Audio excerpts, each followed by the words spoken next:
দেখো গতকাল সন্ধ্যে 6:30 নাগাদ নিউটাউনের এই ঘুনি বস্তিতে আগুন লাগে। সেই বিধ্বংসী আগুন এই সম্পূর্ণ এলাকা একেবারে ভস্মীভূত করে দিয়েছে। তোমাকে কৌশিক ছবিটা দেখাচ্ছে।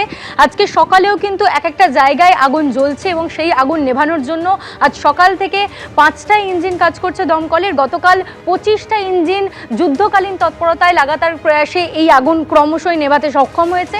আগুন নিভলেও কিছু কিছু জায়গায় পকেট ফায়ার রয়েছে এবং কিছুটা কুলিং ডাউন প্রসেসের জন্য এখন পর্যন্ত 5টা ইঞ্জিন কাজ করছে দমকল বাহিনীর। স্থানীয়রা যেমনটা বলছেন যে গতকাল সন্ধ্যে 6:30 নাগাদ এখানে আগুন লাগে এবং এই সম্পূর্ণ এলাকাটাতে অস্থায়ী অনেক ঝুপড়ি ছিল, সে কারণেই কিন্তু শুষ্ক আবহাওয়া হওয়ার কারণে আগুন কিন্তু দ্রুততার সঙ্গে ছড়িয়ে পড়ে। এবং তুমি দেখতে পাচ্ছ আজকে সকালের যে ছবিটা, যে একেবারে সম্পূর্ণ এলাকা ভস্মীভূত হয়ে গিয়েছে। যতদূর চোখ যাচ্ছে শুধু ধোঁয়া এবং এই পুড়ে যাওয়া ছাড়খাড় অংশ দেখা যাচ্ছে। এখানে আশেপাশে কিন্তু যে সমস্ত বাড়িগুলো রয়েছে সেক্ষেত্রেও কিন্তু ঘন জনবসতিপূর্ণ এলাকা, অর্থাৎ এই আগুন যদি ছড়িয়ে যেত তাহলে কিন্তু পার্শ্ববর্তী এলাকাও ক্ষতিগ্রস্ত হতে পারত। সে কারণেই কিন্তু যুদ্ধকালীন তৎপরতায় দমকল বাহিনী কাজ করেছে। যদিও বা স্থানীয়দের অভিযোগ প্রায় 1.5 ঘন্টা পরে দমকল এখানে এসে পৌঁছয়, সে কারণে কিন্তু ঝুপড়িগুলো একেবারে ভস্মীভূত হয়ে গিয়েছে।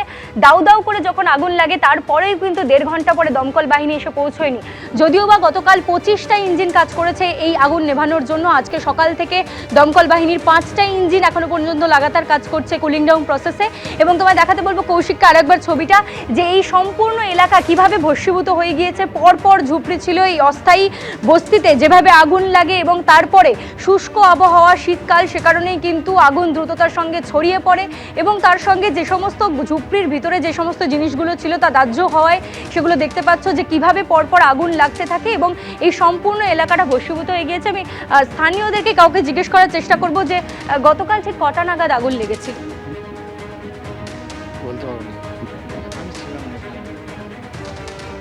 স্থানীয়রা বলছিলেন যে সন্ধ্যে 6:30 নাগাদ এখানে আগুন লাগে, তারপরে 1.5 ঘন্টা পরে আসে দমকল বাহিনী। এবং তুমি দেখতে পাচ্ছ আজকে সকালবেলাতেও কিন্তু বিভিন্ন জায়গায় এখনো আগুন জ্বলছে এবং এই সম্পূর্ণ এলাকাটা একেবারে ভস্মীভূত হয়ে গিয়েছে। কারণ এই যে আগুন তা শুষ্কতার কারণে কিন্তু দ্রুততার সঙ্গে ছড়ায়। যে সমস্ত ঝুপড়িগুলো ছিল তাতে দাহ্য পদার্থ বেশি থাকায় আগুন দ্রুততার সঙ্গে ছড়াতে থাকে।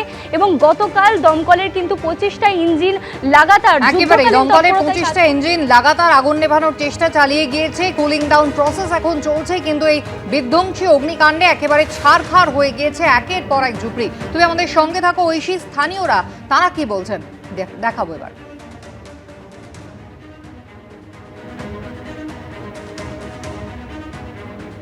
আগুনটা পিছনের বস্তি থেকে লেগেছে।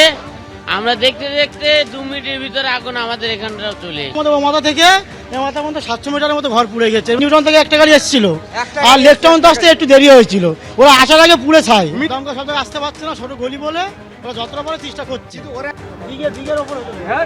গতকাল ঘটনাস্থলে যান দমকল মন্ত্রী সুজিত বসু, তিনি কি জানান শুনুন। মোটামুটি কন্ট্রোল হয়ে গেছে, পুরো 100 ভাগের মধ্যে 80 ভাগ জায়গায় কন্ট্রোল হয়ে গেছে।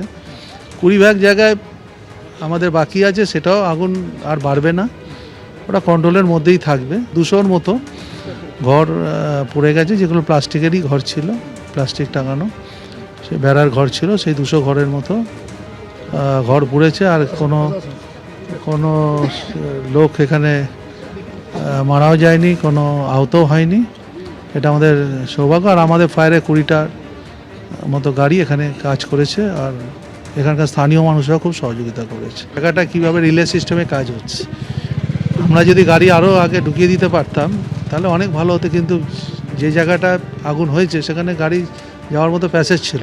এটা ভালো করে এনকোয়ারি হবে, ফরেন্সিক কালকে হবে।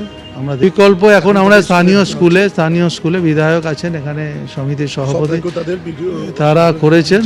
এবিপি আনন্দ, এগিয়ে থাকে, এগিয়ে রাখে।